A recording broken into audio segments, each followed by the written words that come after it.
Hi guys, welcome to another Divi themed video. This is Jamie from System22 and webdesignandtechtips.com. We got another fun one for you today. It's another attention grabber. We've got this pulsating button right here. As you can see, it's changing colors, it's animating. When they put their mouse cursor on it, it's going to grow. And of course, they can click on it. You can take them to your sale, whatever it is you're creating with your little banner there. Really easy to do.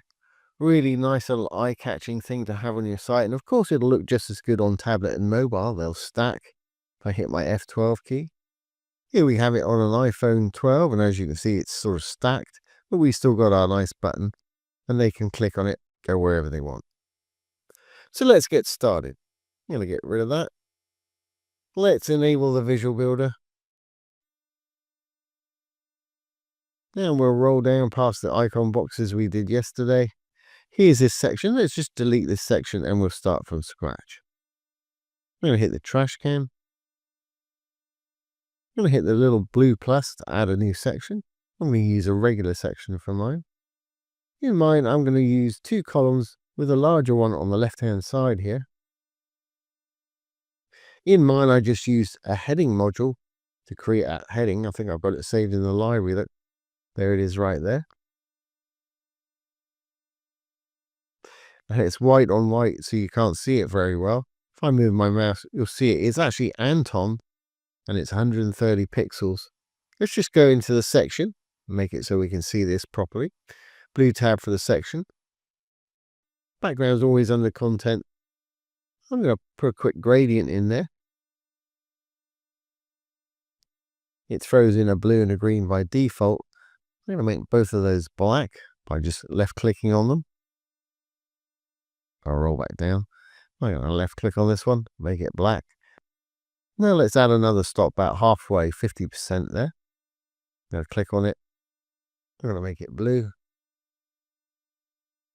And I want it darker all the way down to make that little blue line stand out a bit more. So I'm going to drag this stop up by left clicking on it and pulling it up to about 40. I'm going to drag this one, left click, drag down to about 60. That's going to work for me. Now we can see everything that's going on here. Fantastic. Now I want to make this work. I want large writing. So I'm going to make this row full width. Click within the row. Little green tab. Over to design. Here we can extend the row to full width by going into sizing. Pull the width up to 100%. Go into max width and type 100 and a percent sign. You've now got a full width row that stretches from one side of the screen to the other, the same as the section. Great, well now we've got that, let's build this button. I'm going to hit the little dark button to add a new module in this column. Now I'm not going to use a button module, you can if you want to. I'm actually going to create my own with a little text module, that way I can have multiple lines of text. So if we roll down, here's a text module. Just move out of the way. It's popped it in there. And put in what you want to say on your button. I'm going to say save, more. I'm going to drop down by doing a shift return so it only does one space. Now let's say today or something like that. Whatever you want to say on yours. As you can see, it's put it there. So we can see what's going on. I'll give this a background. Background is just below right here. Let's make it red. Make everything stand out pretty well there so we can see what's going on. Now, just under the text, where we were just now, we've got a link. Obviously, you're going to want to take your visitors somewhere with the link. So this is where you do it. Put the link in there to wherever you want to take your people. I'm just going to put a hashtag for a placeholder. And always best practice, if you're linking to your own site, keep it in the same window. If you're linking offsite to somebody else's website, open it in a new tab. That way, your site's going to stay open. Fantastic. Well, I'm going to roll over this text and hit the little paintbrush associated with it. That'll take us to the design for this text here. I want it to be in the middle of our button, so I'm going to roll right the way down to the alignment there. I want it to be white in color so I can actually see it. I think I'm going to capitalize it. Maybe make it semi-bold. And of course, you can choose any font you want up here in the fonts. just roll over one. It'll give you an example of it. Once you use a font, it'll save it up in your recents up here. So it's quite handy for reusing fonts that you like on your site there. Well, I'm going to leave the text just like that. Obviously, adjust yours to taste. Now, while we're in the design, I'm going to make it the size and shape that I want it. So let's close up our text here. I'm going to go down to sizing. I'm going to give it a fixed width. Let's say 150. And again, adjust yours to taste. As you can see, that shrunk that up to 150 pixels wide. I'm going to copy that. And let's do the same for the height as well. Control C to copy. I'm going to paste it in the height down below here. Control V to paste, or you can just type it in again. That's probably a little bigger than I want it. Let's take it down to maybe 130 and 130 in height as well. Now that we've got a square, we can turn it easily into a circle using the borders. So if we just close up the sizing, go down, we've got borders just below here. To turn a square into a circle, you want to make sure this chain is checked in the borders here. It will be by default. Go to any one of them and it'll do all four at once because the chain is now checked. Put in 50 and the percent sign. Make sure you put in the percent sign. It doesn't do pixels. And as you can see, it's turned our square into a circle over here. Perfect, just what I wanted. But I'll need to adjust that text and push it down to where it can be seen better. Now, if you want to put a border in, you can do so here by giving it a border width and making it whatever color you want. I'll put a white one in there. Let's move this text down. I'll come back and I'll adjust that border later on. So I'm going to go up and close down border. Now I'm going to go into spacing. I'm going to use a bit of padding at the top to push this down. Let's try 30 pixels. Just put in the 30. It'll put in the pixels for you. It's getting there. I don't think it's quite enough. Try 50. Way too much. You can increment up and down with your little arrows here. When you're happy, just leave it there. Let's round that up to 40. I think that will do it. Now, just to make this stand out a little bit more, I can give it a bit of text shadow. Again, if we just hit the little paintbrush, you can see the corner of it right there. It'll take us to that text. And if we roll down, we'll throw on a bit of text shadow just to make it stand out a little bit more on that button. Especially as we're going to have that background color changing in a moment. And just to finish the button off, I gave it a bit of box shadow. So if we close up our text now, we can roll down to box shadow down here. I'm going to use the all round. We'll be changing this with a bit of CSS in a moment, but we'll put it there for effect. I'm going to make it red. As you can see, it's got a bit of a glow. I'm going to extend that, as I say, using a bit of CSS when we create the animation in it. What I'm going to do to make that glow stand out a bit more, so I'm going to go back into the border. I think what I did on the other one was I changed the color from white to black. And then I just clicked on the color, left clicked, and took the opacity down a little bit. So it just gives it a bit of separation between the glow in the background and the actual button itself. But of course, that's entirely up to you. Great. Well, let's make this thing animate and change color. And then we'll make it grow when they hover over it. So still in our text module, we want to go over to the advanced now. Go down to custom CSS. We're going to use the freeform CSS to write a little animation CSS. So to select our text module, all we have to do is write selector. SELECTOR. Open and close some curly brackets. We can now tell it what we want it to do. I'm going to say animation. And then we'll give it a name. colbtn or colbtn. Call yours what you want, but you want to make sure it's unique. I'm going to run mine for 7 seconds. I'll show you how to speed this up or slow it down if you need to in a moment. I want it to keep on running. So I'm going to say infinite. I want it to be smooth. So I'm going to say linear.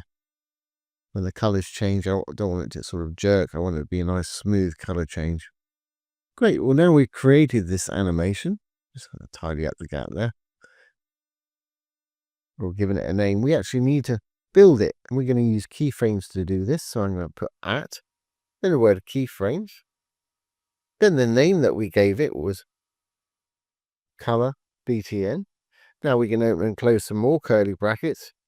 And we can tell it what we want to do during this 7-second period.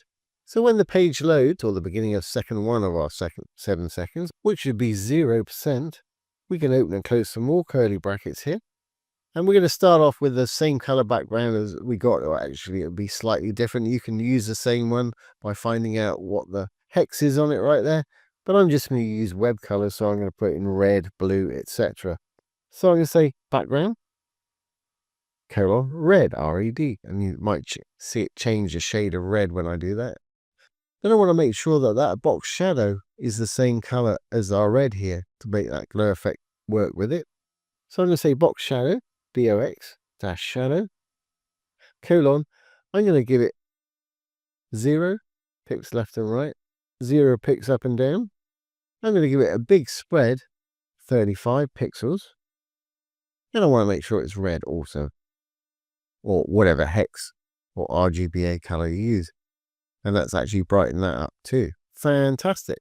Now I've got one, it's going to be really easy to create the next. And I'm going to use total of 4 colors. So I'm going to copy from the 0 there to the end of the first curly bracket right there. I'll make sure you've always got one on the end, because that's encapsulating our whole animation. I'm going to hit Control C, put my cursor at the end, hit return, hit Control V to paste. This one, I'm going to have 25%, and let's change it to purple. And obviously do what you will. As you can see, it started to change it over there as well. And we'll change the shadow for it also. Then I'm going to drop down one more after the end of this one. Remember, not just make sure you've got that one on the end there. I'm going to copy that. Drop down one more. And let's perhaps use a blue this time. And the same for our next one. As I've got an extra E on the end of blue there. You want to spell things right with CSS or it won't work. So we'll call this one 50%. I'm going to drop down one more. I'm sure you're ahead of me on this by now. This is going to be 75%. Make sure that's 50 and not 55 up there. And we're going to go from blue to orange. Then, of course, when we get back to 100, it wants to be red again. So after the 0%, I'm going to put a comma. I'm going to put 100% as well. So it does it at 0 and 100%. It's going to be the background red. I could have added it here. It just saves an extra line of code. And as you can see, it's doing its thing over there. Fantastic. And of course, if you want to speed it up, make the 7 seconds shorter. If I make it 3 seconds, it's going to go through those cycles a lot quicker. And obviously, if you want to slow it down, make it bigger.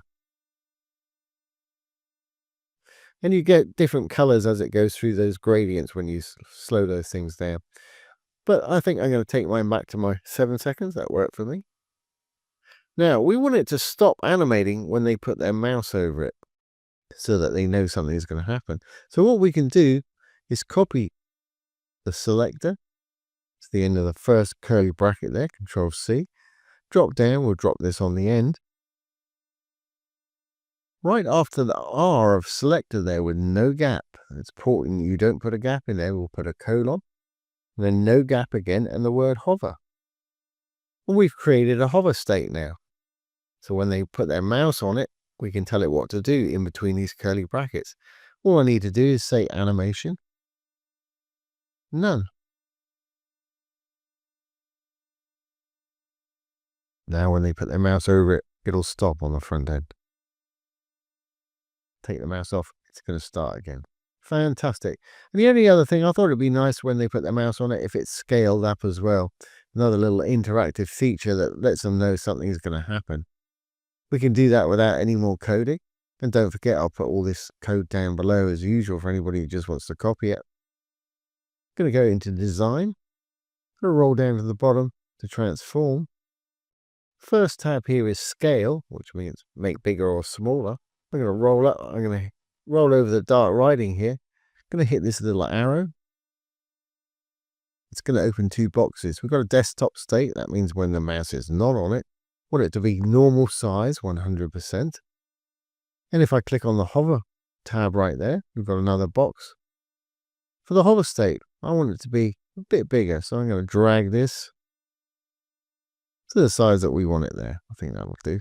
Maybe even a little bit too big, but that's okay. And as long as you've got the little chain check there, it'll do both the width and the height at the same time. So we should be good to go there.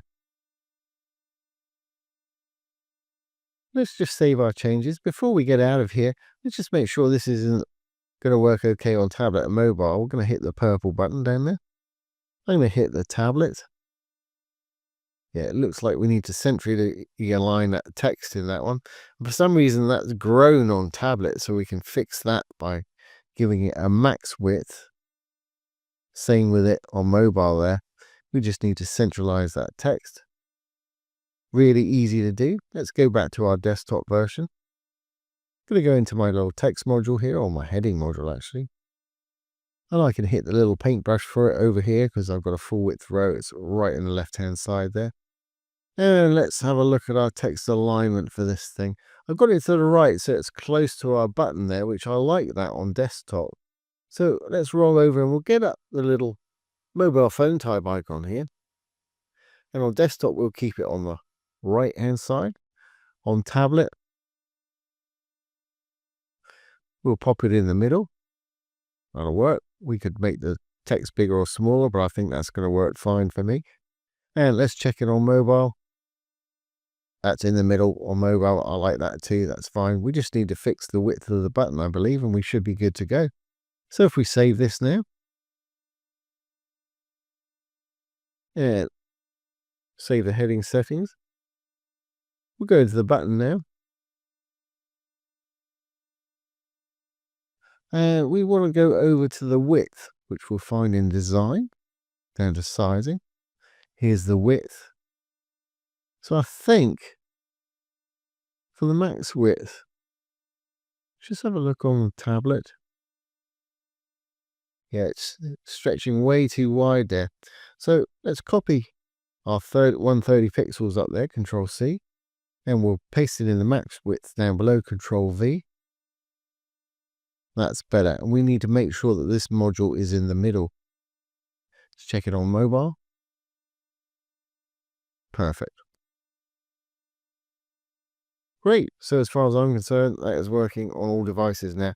Now this will get you pretty close when you do it like this, but if you can, once your site's live, be sure and check these on the actual devices themselves, because this will get you close, but you may need to tweak them a little bit. I think this button though, on desktop, wants to be on the right so it's closer to that text. So we're on desktop. That's better. Let's make sure it's still on central when we get to desktop.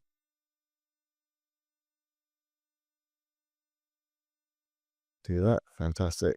And mobile. Good. Well, I'm happy with that. Let's save our changes. We'll save draft. I'll publish if you're ready.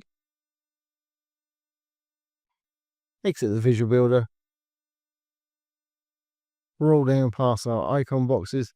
There it is, our little buttons pulsating in color over there. When I hover over it, it should stop and grow, which it does. Fantastic. They can click on it, take them where they want, take the mouse off. It's going to continue doing its thing. And that's going to get people's attention quite quickly. And as you can see, really easy to do. Don't forget that code's down below. So I hope you've enjoyed this today and found it useful. If you have, please give it a thumbs up, ring the bell, comment, share, and subscribe to our YouTube channel. Don't forget, if you have any questions, pop them down below. I'll do my best to answer them, or make a little demo video just like this one. So once again, this has been Jamie with System22 and webdesignandtechtips.com. Thanks for watching. Have a great day.